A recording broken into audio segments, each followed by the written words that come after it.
Oke, kita akan memulai webinar Q3 Crypto Outlook. Bagaimana pergerakan market sampai akhir tahun 2025? Jadi, sebelum video ini dimulai, nothing I say is financial advice. Ini hanyalah analisa internal yang kita lakukan. Dan teman-teman harus paham ya bahwa cryptocurrency itu aset yang memiliki risiko yang sangat tinggi. Jadi, video ini bukan ajakan investasi atau ajakan menjual membeli apapun. Teman-teman harus sangat paham dengan risiko dari volatilitas di market kripto. Nah, pertama kita akan membahas dulu terkait dengan Bitcoin. Jadi kalau teman-teman selalu mengikuti ya pembahasan live dari YouTube dan juga semua outlook yang kita berikan di Discord, kalau saya pribadi memiliki target di siklus kali ini, Bitcoin itu target pertama di 100.000 dan target kedua di 120.000 karena beberapa pertimbangan dan juga analisa yang saya lakukan. Jadi saya udah cukup happy ya dengan pembelian Bitcoin saya di awal tahun 2023. Memang saya pribadi melakukan rebalancing, menjual beberapa Bitcoin yang saya miliki dan merotasikan ke beberapa aset.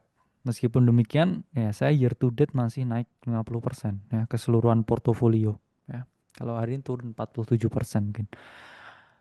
Jadi langkah itu saya ambil karena saya udah ya saya pribadi tidak melihat titik yang efisien untuk membeli lagi di range ini. Ya memang saya menjual, rebalancing, saya memang beli beberapa aset altcoin yang lain ya, yang saya share di dalam ya, ada XRP, ada BNB, oke. Dan memang itu juga salah satu ya bagian dari strategi portofolio yang saya lakukan pribadi. Nah, saya masih orang yang percaya kalau Bitcoin itu at some point akan ke 1 juta dolar. Pasti tidak siklus ini, oke? Mungkin 1 sampai 2 siklus ke depan. Kalau ya ini kita lihat ya, secara logarithmic regression bands ini memang targetnya 2029 ya, upper bandnya di sini kalau dilihat itu 900.000. But I don't think secepat itu ke 1 juta US dollar. Karena apa? Karena banyak konflik of interest dengan adanya Bitcoin dan juga teknologi kripto, terutama di traditional finance. Jadi teman-teman harus paham bahwa kita ini masih menyelaraskan antara decentralized finance dan juga traditional finance. Di mana kalau ada over progression dari teknologi blockchain yang terlalu tinggi, itu juga membawa ancaman juga ke keadaan ekonomi kita semua. Maka dari itu, memang janji-janji kampanye dari para politikus dunia itu bullish terhadap kripto. Cuman faktanya, nyatanya, implementasinya ya, itu masih menunggu waktu. Jadi menurut saya ya, 1 juta dolar at some point, it will reach. Kenapa? Ya karena uang yang ada itu jumlahnya akan terus bertambah banyak. Jadi nggak ada alasan bagi saya Bitcoin udah top 10 aset in the world dan akan stay top 10 ya for quite a while. Dia akan catching the beats dan nggak ada alasan dia nggak ke 1 juta dolar. It's matter of when. Oke. Okay? Nah, salah satu yang saya bahas juga, teman-teman harus tahu ya, M2 money supply itu bahasa kasarnya ya, uang kartal, uang giral, ya, giro, tabungan bank, semua itu di track di M2 money supply chart. Dan teman-teman harus paham bahwa Bitcoin ya trajektorinya ini akan mengikuti ini. Meskipun ya saya udah cukup happy dengan target 120.000 ya. Ini chart yang mana dari LSEG Nggak ada jaminan juga ya, teman-teman, chart ini akan di respect sampai ke 140 ya, 120 ribu. Currently ya, kita di around 120 ribu. Dan karena target saya pribadi udah tercapai, ya saya quite happy dengan targetnya. Dan sisanya ya, market dalam fase price discovery. Jadi nggak ada target baru yang saya akan sebut karena ya already ya quite happy dengan target market yang ada. Nah, faktanya market crypto itu bergerak dalam siklus. Mau tidak mau data historis sebelumnya itu selalu mengungkapkan bahwa ada bull market, ada bear market. Sesuatu yang naik dengan sangat signifikan itu akan turun juga dengan cukup dalam. Saya malah ya berharap market itu ada penurunan. Kenapa? Ya kan kita kan sebagai manusia kan ingin membeli ya dengan posisi yang lebih gede ketika market ini melakukan koreksi yang cukup dalam. Dan harusnya ya, secara struktur memang sehat seperti itu. Jadi saya memang nggak tahu ya, market ini akan kemana, nggak punya crystal ball juga. Tapi kalau kita lihat data historisnya itu berkata demikian. Warna kuning vertikal itu adalah garis Bitcoin halving, ya, event 4 tahunan. Yang mana setiap kali halving terjadi supply shock dan surprisingly ya, top itu selalu terjadi 518 hari setelah halving. Oke. Kita lihat di siklus 2017, 518 hari top turun ya. Kemudian 2021 518 hari top turun. Dan sekarang kita OTW 518 hari ya. Itu ada di sekitar Oktober ya, dengan keadaan price action yang mana target price saya udah tercapai. Saya sebenarnya expect ini 120 ribu ya, terus kemudian distribusi dan turun. That's my personal target, oke. Okay? Dan setiap top selalu ada bottom. Kalau kita lihat ya, bottomnya Bitcoin itu setiap kali ada top itu sekitar 396 hari ya. Jadi waktu beli Bitcoin itu adalah 396 hari setelah topnya. Top itu turun ya 70 sampai 80%. Ya, sebelumnya 90%. Jadi ada the law of diminishing di mana drawdown dari Bitcoin itu tambah berkurang ya, dari drop 90, 80, 70-an something. Semoga nanti lebih sedikit ya. Karena saya akan jelasin juga risk factor yang menyebabkan ini bisa terjadi lagi ya. Jadi keep in mind bahwa ada bull market pasti ada juga bear market.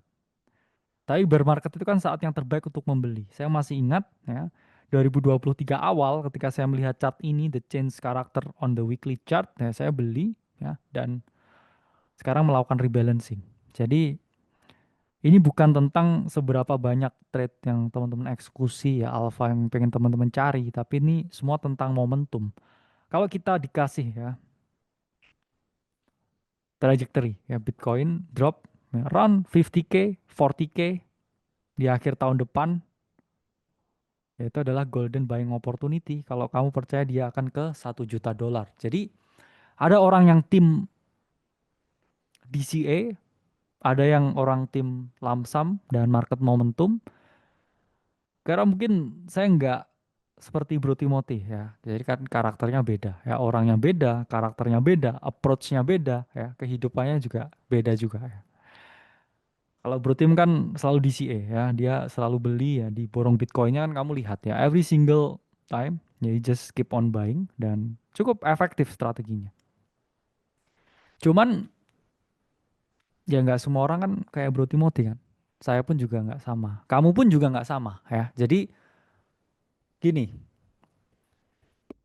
kamu harus punya pikiran ya. Ini daripada jadi hal yang salah kaprah ya. Nanti takutnya ya teman-teman tahu ya, selalu ada miskonsepsi, selalu ada twist ya di media ya. Kesannya kita mempromosikan orang untuk beli Bitcoin ya. Saya pun kayak nggak ada yang lebih keras ya, maksudnya dari saya ya tentang edukasi. Oh ini ada bull market, ada bear market ya. Bitcoin nanti bisa turun 70-80%.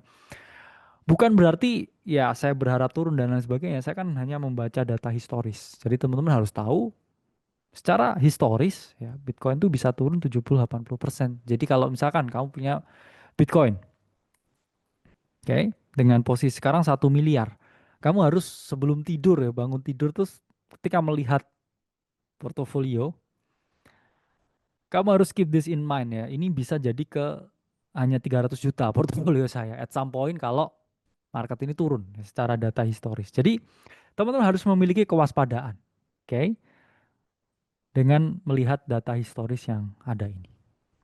Nah, juga kita lihat ya di XY, 6 month chart, ya, dia retest area yang penting. Setiap kali ada kenaikan di XY, itu juga akan memberikan negatif impact on crypto market. Jadi keep in mind ya, dia udah kinda ya bottoming di area ya around 100 untuk di XY. Jadi kita harus berhati-hati juga ya ketika chart ini bouncing dan dolar menguat, ya kripto mungkin ya ada chance memperoleh namanya selling pressure. Nah, meskipun demikian, Bitcoin is a really really good asset ya. Kalau kita lihat Sharpe ratio, ya mana portfolio performance ya dikurangi risk free asset dibagi volatilitas ya dengan kita ngomong ya US bond ya, itu sebagai risk free assetnya kalau teman-teman ngitung Sharpe-nya Bitcoin karena it's an international asset. Jadi Bitcoin itu memang apapun yang di atas satu Sharpie-nya, it's a good investment ya. Kalau kita lihat ya di 2022 ya, kita kan tahu ya Bitcoin itu turun ya, signifikan. Sharpie-nya itu masih di atas satu ya. Bahkan dia terdeviasi negatif ya, dan it was the bottom of the market untuk Bitcoin ya, Bitcoin yang warna emas ya, gelap ini, dan dia mengalami kenaikan. Oke. Kalau kita lihat sekarang ya Sharpie-nya oke banget ya teman-teman.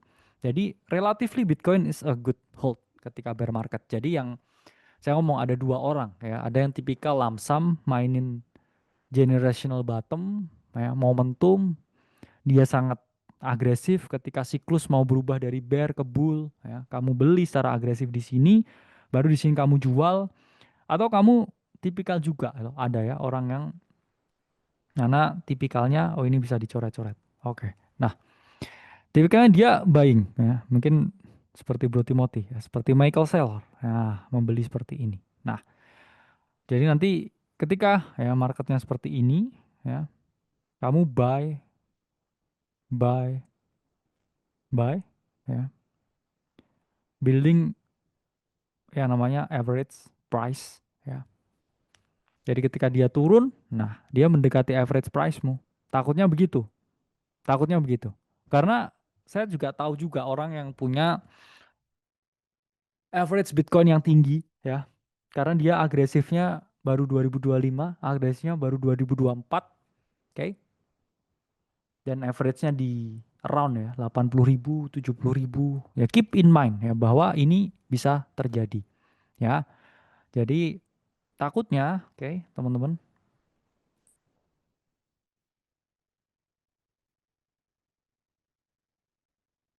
Nah, tahunnya seperti ini. Nah, ketika dia drop ya sangat signifikan, saya takutnya orang yang average ya buying, buying, buying, buying di sini. Nah, ketika dia mendekati average price-nya ya, kamu baru jual semua ya, terus dia naik. Itu juga suatu hal yang mungkin terjadi kalau kamu nggak memiliki kewaspadaan yang tinggi. Nah, ini juga ada data yang menarik ya dari correlation matrix di berbagai aset ya. Di sini semakin tinggi nilainya ya dan positif, dia positif correlation. Artinya apa? Ya Bitcoin dan Ethereum is a positive correlation. Bitcoin naik, Ethereum naik, oke. Bitcoin naik, Solana naik. Cuman yang dia sedikit berbeda ya, dia ini nggak berkorelasi sama sekali dengan gold. Jadi kalau kita ngomong, ya, salah satu holy grail of investing ya, tekniknya Ray Dalio itu selalu dia cari ya aset yang non correlated ya, 15 aset yang tidak terkorelasi. Jadi kalau teman-teman lihat Bitcoin ya, dan juga gold is a good ya, combo di investmentnya ya. Teman-teman bisa bagi seperti ini.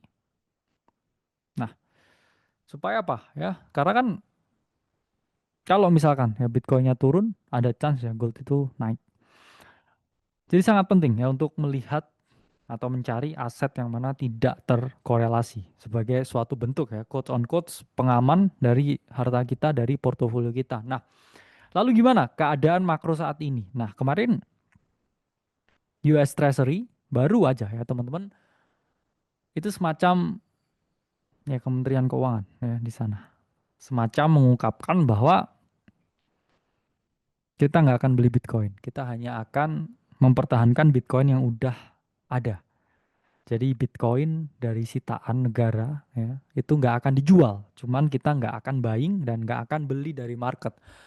That's why Bitcoin price tanking dan Michael Saylor juga nge-tweet ya, beware of volatility, something like that. Jadi dia mengungkapkan adanya potensi volatilitas di market dengan narasi yang bullish, dengan Fourier cycle yang mendekati ya.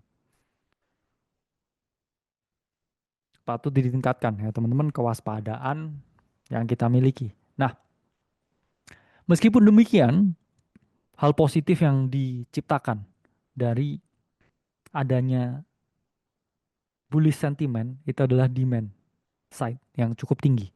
Karena kalau kita lihat ya, ini yang paling gede ya di awal 2025 crypto flow, oke, dari institusi. Jadi kita harus paham ya. Itulah mengapa saya malah jauh lebih bullish dengan ETF daripada Donald Trump yang speaking much about Bitcoin. Kenapa? Karena ETF itu meningkatkan ya demand side. Sementara Trump hanya menggunakan Bitcoin sebagai suatu political agenda. Dan teman-teman tahu ya, dia di publik ya bilang, oh ya Bitcoin bullish dan lain sebagainya.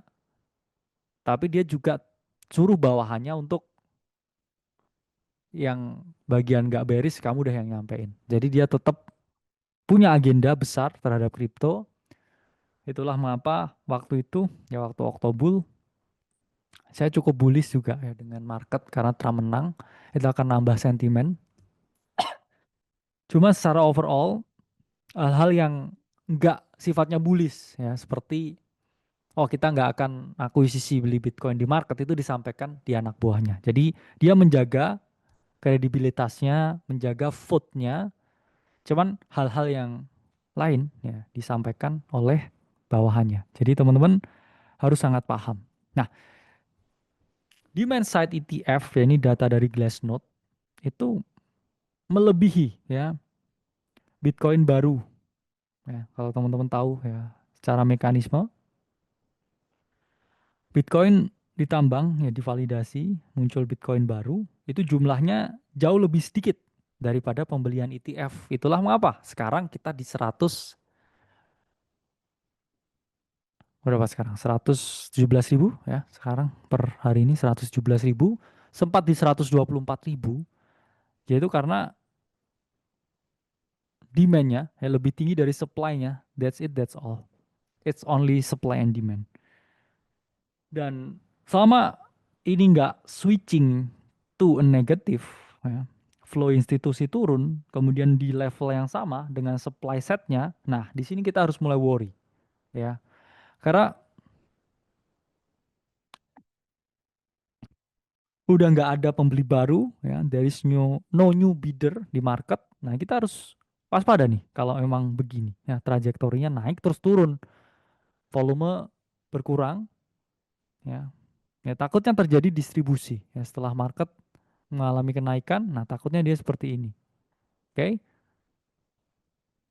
volume mulai flat dan dia distribusi mengalami penurunan.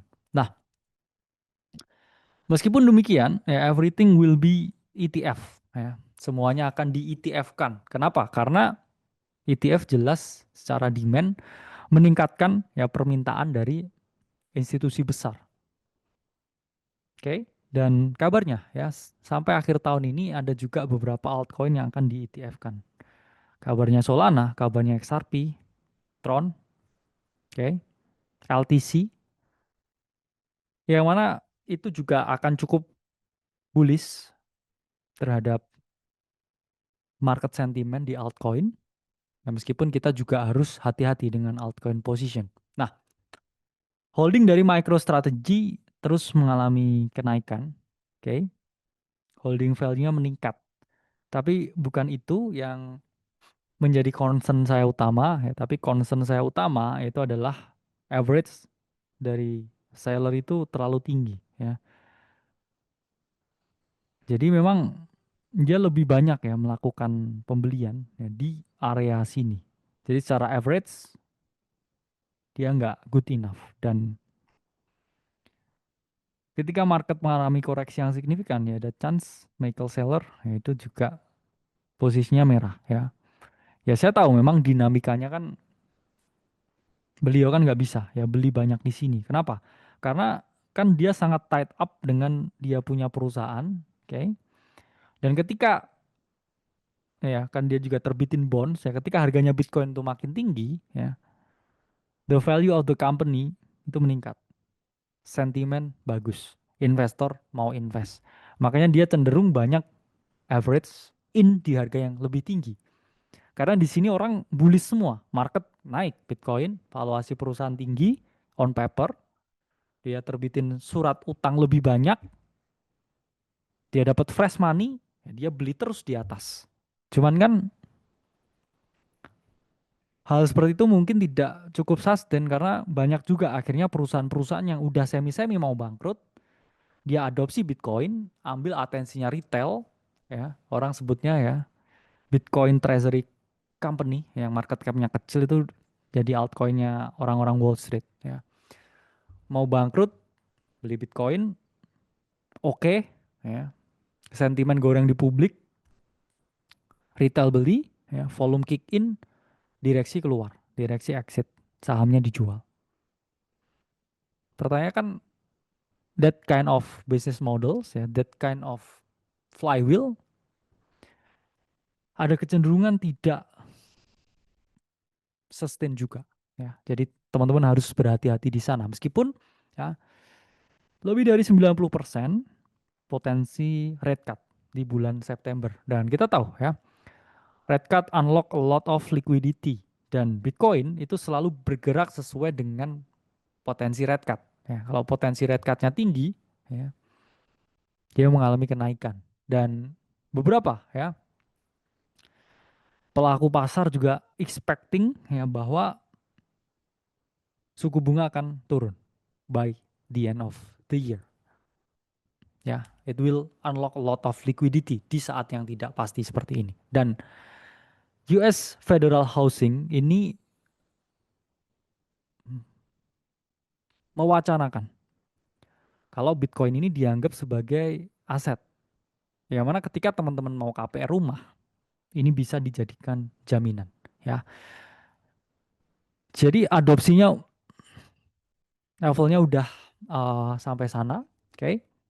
Dan ya, jadi kita memang bukan di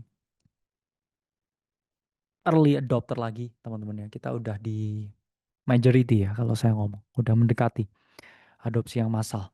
Dan ya, sekarang lebih dari 100 public company yang hold Bitcoin. Oke. Itu juga menambah beban, menambah risiko di market. Sekarang mereka juga terbitin utang buat beli Bitcoinnya di repo ya atau dijaminkan sahamnya, ya. Mau nggak mau sahamnya harus naik, yang mana sahamnya didorong oleh harga Bitcoin. Ya, kalau Bitcoin turun, sahamnya pasti relatif turun. Dan ketika sahamnya turun, dia tagih ya utangnya yang dia buat beli Bitcoin. Jadi banyak juga perusahaan-perusahaan ini yang quite not profitable, ya. Karena kita harus tahu juga ya Michael Saylor dan juga MicroStrategy, ya sekarang strategi itu bagus secara business model, dan he's been around for like years ya teman-teman. dan udah mainin game ini dari lama. Takutnya beberapa perusahaan-perusahaan yang ingin main-main ya, strategi-strategian, ini mereka ke out strategi ya sama market. Terus ya kan ada force liquidation dan pasti itu berdampak juga ya ke harga Bitcoin. Meskipun ya di sini kita ngomong red cap will unlock a lot of liquidity ya. Cuman keep in mind juga ketika kita di sini ya harga Bitcoin itu valuasinya nggak sama dengan sekarang. Jadi uang yang dibutuhkan ya untuk unlock full potential Bitcoin menjadi aset ya yang lebih tinggi lagi secara valuasi itu jauh lebih sedikit uang yang dibutuhkan daripada back then ya. Ketika waktu itu likuiditas kecil, volume kecil, it's easy to make this going up ya. Ini didorong juga ya, ini adalah candle dari Tesla. Saya waktu itu ingat ya. Tesla acquisition ya Bitcoin ya dia break all time high baru ya, itu didorong oleh Elon Musk. Oke, how about altcoins ya? Bagaimana dengan altcoin? Posisi kita saat ini kita ada di phase kedua ya. Kalau teman-teman sering ya lihat skema ini ya lihat bagan ini, we are in the phase 2. Apa itu maksudnya phase 2? Ya phase 2 itu adalah phase di mana Ethereum udah outperforming Bitcoin dan kita lihat sekarang ya. Flow yang tinggi dari institusi ya, adopsi yang tinggi juga terhadap Ethereum itu akan membawa juga ya money flow ke berbagai large caps. Oke. Okay? Jadi teman-teman yang udah ke sideline ya dengan Ethereum bisa ya melihat potensi ke large cap yang belum mengalami breakout, terutama layer 1. Nah, saya udah bahas juga ya waktu di dalam ETH waktu di 1700 ya. Jadi saya melihat dulu ya change of karakternya di weekly chart dan dia mengalami kenaikan ya untuk Ethereum. Nah, volume is not going down ya so far karena didorong juga oleh ETF dan for the first time ya ETF volume dari Ethereum mengalahkan ETF volume dari Bitcoin. Jadi ETF is a good thing ya, entah itu untuk Solana, entah itu untuk XRP, entah itu untuk Litecoin, itu meningkatkan demand. Dan for the first time ya, volume dan juga kenaikan harga dari altcoin itu udah mengalahkan Bitcoin ya selama summer ini. Jadi ini adalah suatu positif momentum yang mana membuat ya altcoin sekarang pun juga relatif lebih stabil ya pergerakannya dibandingkan dengan Bitcoin ya secara price action. Dan trading volume ya juga mengalami kenaikan yang cukup signifikan ya. Kalau kita lihat beberapa ADA ya BNB, ETH, SOL, XRP ya, big caps dia climbing ya secara volume. Memang belum ya setinggi ya awal di Februari ini, keep in mind ya ini selling volume waktu itu ketika ada tarif ya. Dan liquidity ya berada di level yang paling tinggi di 2025 untuk berbagai altcoin. Jadi this is the best moment ya. Likuiditas altcoin terbaik untuk yang mau exit, untuk yang mau memanfaatkan volatilitas. Oke. Okay? Dan meskipun ya dia relatively tinggi dalam volume, ya secara volatility masih belum setinggi ketika Trump menang di pemilu. Ya. Keep in mind, volume is high, tapi volatility belum. Ya. Belum se-eksplosif itu pergerakannya dibandingkan dengan post election. Dan sektor volatility ya yang paling tinggi ya ini data dari Signum masih meme coin ya. Bahkan meme coin itu lebih volatile ya buat para ya pecinta degen dibandingkan dengan layer one ya. Layer one memang nggak terlalu volatile karena apa? Big valuation, oke. Okay. Berbeda dengan meme coin, dia relatif lebih volatile. dan yang paling volatile ya dibandingkan yang lain. Dan traded volume ya paling gede layer 1 stablecoin ya. Kenapa? Karena mereka memang jaringan tempat berbagai meme coin tersebut dibangun, berbagai decentralized apps itu juga di deploy ya. Jadi beti-beti ya layer 1 dengan stablecoin untuk volumenya. Oke. Dan sektor performance yang paling top itu layer 1. Oke. Dan DeFi. Jadi ini adalah dua ya yang harus kita fokuskan ya layer 1 dan juga DeFi. Yang lain memang relatif lebih risky ya, lebih beresiko. Nggak tentu juga gensnya lebih tinggi. Jadi harus lebih hati-hati. Nah, saya pernah gambar ya teman-teman chart ini di webinar Market Outlook 2025 ya di akhir tahun ya 2024 kemarin. Yang mana waktu itu saya bilang ya market turun tapi ada potensial ya bottom forming selama bulan Juni, Juli, Agustus sebelum dia mengalami kenaikan. Dan sedikit terlambat ya kita ngomong di sini ya terlambat 1 bulan karena tarif itu di luar ekspektasi, di luar prediksi ya, di luar ya variabel yang saya perhitungkan. Itulah mengapa waktu itu saya bilang Ethereum potensi rally di Q1 ya, kena tarif jadi mundur ya, mundur 1 kuartal lebih ya untuk kalender yang saya buat ya. Tapi overall kita breakout ya. Ini chart others, monthly chart kita sedang building momentum ya. The same as this kind of momentum.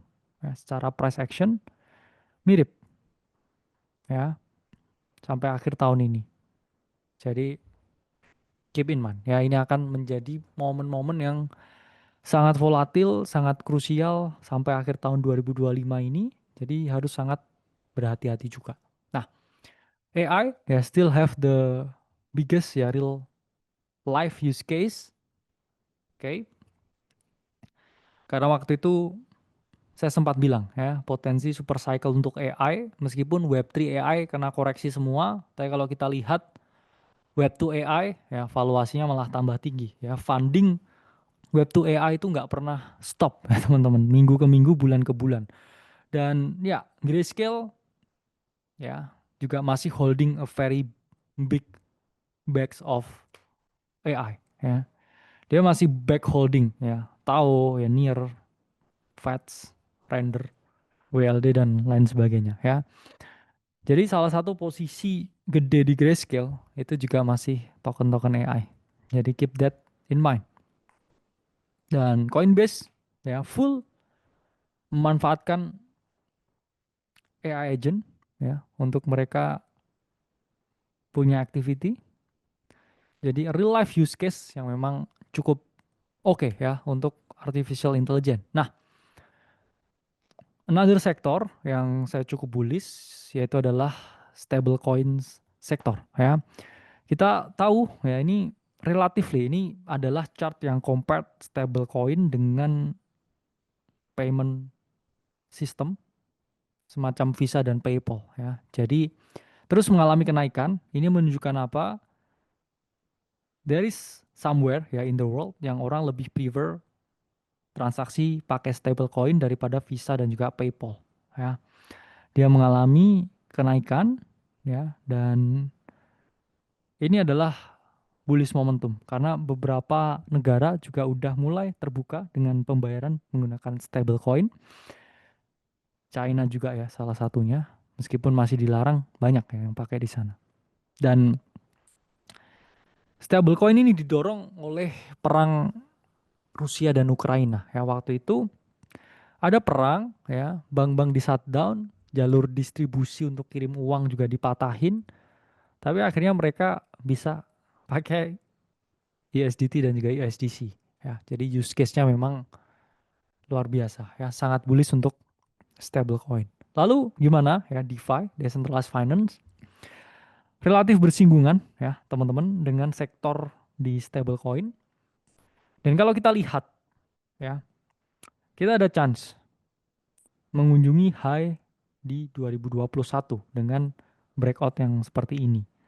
Oke. Meskipun bukan berarti ya token-token DeFi di 2021 dia akan balik ke all time high-nya. Kenapa? Karena valuasi tinggi, token yang di-unlock juga udah banyak ya. Banyak project-project baru yang lebih bersaing, tapi secara valuasi mudah dia mencapai yang lama, cuman bukan berarti yang lama akan mencapai harga lamanya karena banyak valuasi-valuasi ya token-token baru yang cukup bersaing ya di market.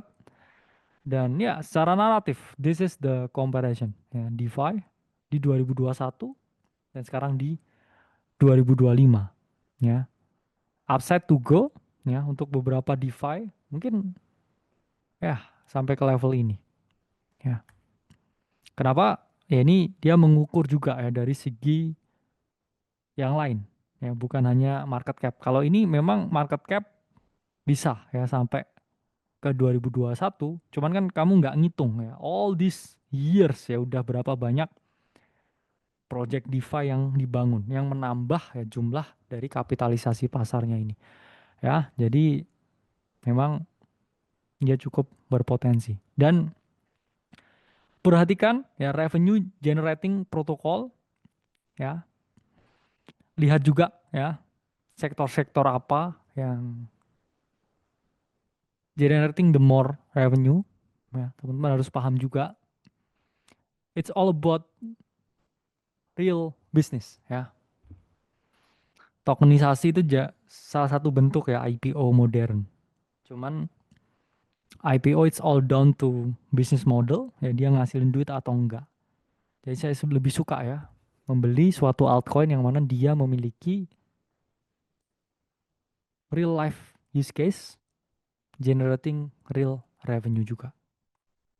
Nah, apa yang harus dilakukan oleh para retail ya? Apa yang harus kita lakukan? Ya pertama, punya exit strategi yang jelas.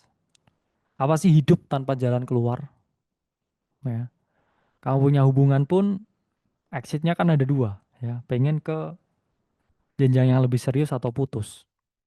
Nggak ada ya kamu HTS-an 30 tahun gitu ya.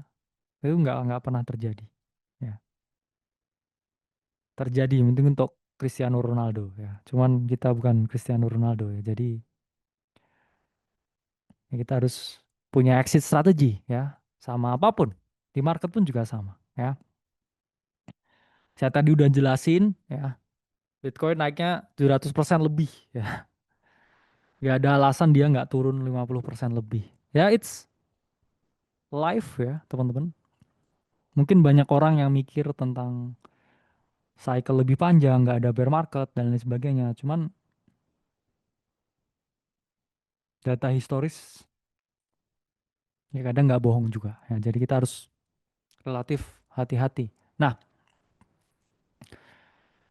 memang kalau kita ngomong ya strategi jangka panjang, ya apa yang diterapkan Bro Team, borong Bitcoin, ya luar biasa. Bisa juga teman-teman terapkan. Cuman teman-teman harus keep in mind ya average price saya di berapa. Ya, jangan takutnya nanti ya. Oh saya udah cuan 50%, 70%. Oke.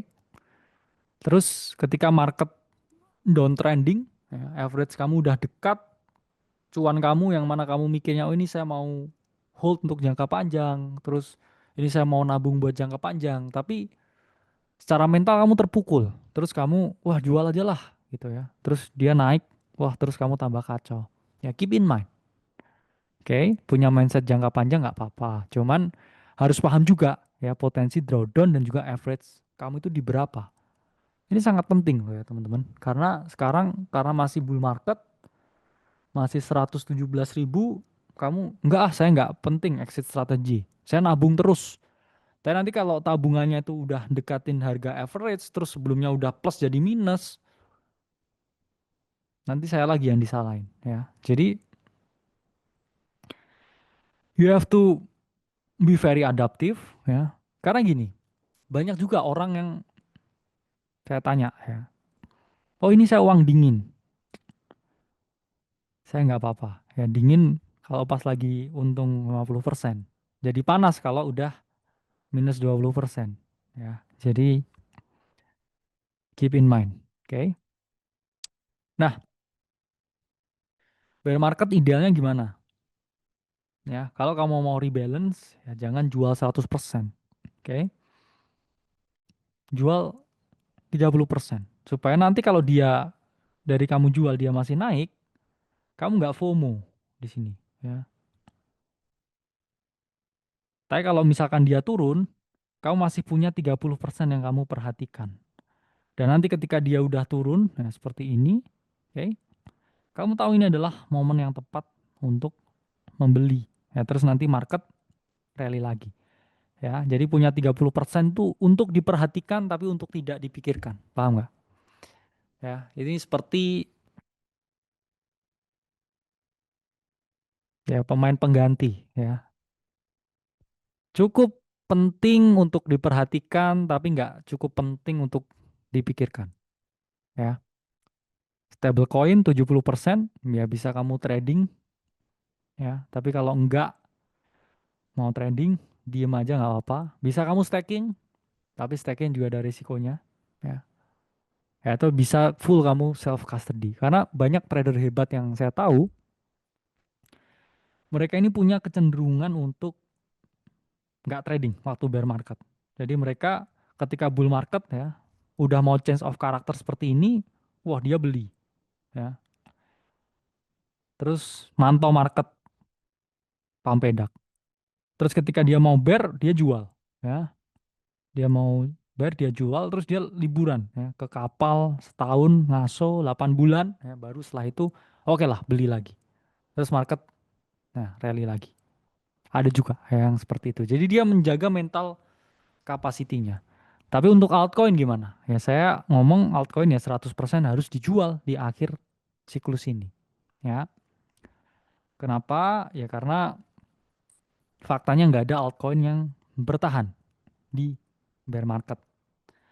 Jadi ini kalau kita lihat ya historical snapshot 2013 nggak ada ya top 10 ini semua. Sama juga ya nanti 2030 ya altcoin yang jadi top gainer sekarang di top 10 ya mungkin nggak eksis. Oke, jadi harus benar-benar dipahami bahwa altcoin itu nggak ada yang bertahan di bear market. Dan sama ya, sesuai dengan hitungan siklus ya total 3 itu juga akan berhenti ketika Bitcoin berhenti. Ya, jadi nggak ada jaminan altcoin itu akan bertahan ketika bear market. Jadi Bitcoin bear market, altcoin pasti bear market. Dan ketika dia bear market, nggak ada jaminan dia ke all time high-nya. Apa kabarnya ya kayak Avalanche, ya, top di 2021. Sekarang nggak jadi apa-apa. Ya saya masih ingat ya di angkatan 2021 dulu, 3 ya altcoin yang jadi andalan orang. Ya, Solana, Avalanche, sama Luna ya. Solunfax gitu orang-orang dulu bilang ya. Solana bertahan memang sampai sekarang. Dua-duanya Avalanche nggak sampai ATH, terus Luna nol. Jadi harus sangat hati-hati ya dengan 3 top performer waktu itu di 2021 ya. Saya ingat saya punya temen ikut ya ICO-nya AVAX, duitnya banyak banget ya. Cuman dia nggak close juga di top, jadi percuma juga ya. Dan pahami juga ya ini yang selalu saya tekankan ya akumulasi harus agresif di awal ya untuk altcoin. Ya, jangan kamu nyicil-nyicil altcoin sampai berbulan-bulan ya. Akumulasi di awal dia naik 2 3 bulan jual semua ya. Akhir siklus jual semua ya. Dan ini pernah saya jelaskan sebelumnya ya. Ada orang yang sampai punya 30 ya altcoin. Oke, dari 30% modal yang dimiliki ya, dia punya 30 altcoin. Yaitu memang risikonya rendah ya, tapi potensi returnnya itu rendah. Altcoinnya cuma satu ya, potensi return tinggi cuman risikonya juga sangat tinggi. Sweet spotnya tuh 5 sampai 10. Ya, 5 ini udah oke banget ya. Dari sisa 30% yang kamu hold, misalkan kamu punya 100% portofolio, ya 70% di Bitcoin, ya 30%-nya di 5 altcoin, berarti 6% untuk satu altcoin. Itu juga udah smooth, smooth, smooth, ya. Dan jangan over leverage, ya. Karena apa? Ketika kamu, ya kayak kemarin, ya berapa banyak orang yang kelikuidasi, hampir 1 billion, hanya karena berita US tidak akan beli Bitcoin di market, 17 T hilang, ya, langsung boom. 16 T sekian langsung hilang di market. Jadi leverage itu musuh utama ketika bull market sebenarnya. Ya, makanya dari dulu ya, leverage membunuhmu. Dan hati-hati teman-teman dengan sedotan terakhir di market, dua naratif yang menurut saya sampai akhir tahun 2025 ini akan ngepam sendirian. Ya, ketika yang lain itu relatif diam, yaitu adalah GameFi dan juga meme. Ada chances ya GameFi, meme itu naik ya di akhir cycle, cuman habis itu gone away ya. Jadi nggak harus kamu main di semua season ya. Mungkin kamu udah cuan ya Q1, Q2, Q3 ya. Ini mendekati Q4 ya, mungkin kamu bisa risk off karena ya salah satu fund manager crypto ya terbaik yang saya tahu itu dia selalu bilang ya, dia dan timnya itu nggak akan pernah bisa timing the top secara sempurna, tapi setidaknya dia 40% ya off the top. Artinya apa? 40% mau top atau 40% dari top setelah dia turun, dia harus bisa antisipasi itu. Ya. Jadi mungkin ya kalau kita udah cukup happy ya, nggak ada masalah ya untuk kita mulai berpikir realistis. Karena apa? Nggak harus semua pump dikejar, nggak harus semua move di market kita antisipasi, kita partisipasi juga. Karena kenali 80% rules, kadang kita hanya dapetin 80% yang kita mau. Kemarin saya ngobrol juga sesi one on one dengan member. Jadi teman-teman yang mau sesi one on one dengan saya bisa klik ya di pengumuman premium untuk ikut ya ngobrol pertanyaan. Karena itu yang terlihat di video yang kita upload itu memang hanya semenit 2 menit, tapi kadang ngobrolnya 15 menit, 20 menit, ada yang setengah jam. Ada yang datang ke saya bawa PPT, saya dengerin. Ya. Jadi gini, ada yang udah cuan ya 800 juta. Cuman dia bilang saya nggak akan cash out sampai 1 miliar. Terus saya bilang, itu kan cuman selisih 200 juta. Gimana kalau 200 juta tambahanmu bukan dari market? Atau mungkin dari market tapi bukan sekarang. Kamu mungkin mengorbankan sesuatu yang udah kamu miliki untuk sesuatu yang belum kamu miliki dan itu jumlahnya lebih kecil. Dan hidup kadangkala tempting ya buat kita mengambil risiko yang harusnya tidak kita ambil dan kita terjebak ke masalah yang harusnya tidak kita dapatkan. Dan ya, jadi butuh kedewasaan, butuh kebijaksanaan untuk menyikapi ya supaya hal itu tidak bisa terjadi. Jadi kadang kita itu udah cukup ya dikasih. Cuman kita kayak aku mau lebih ya, sedikit lagi, 20% lagi. Ya. Then you lose everything back to one. Ya. Seringkah terjadi? Sering. Ya. Jadi mendekati akhir siklus saya ngomong harus lebih waspada, harus lebih bijaksana, harus lebih banyak bersyukur, harus kurang ya membandingkan. Oke? Okay? Karena saya selalu percaya ya lebih baik take profit ya daripada take picture ya. Jadi itu ya presentasi untuk malam hari ini ya kondisi potensi market ya untuk Q3 ini. Terima kasih ya untuk perhatian yang diberikan.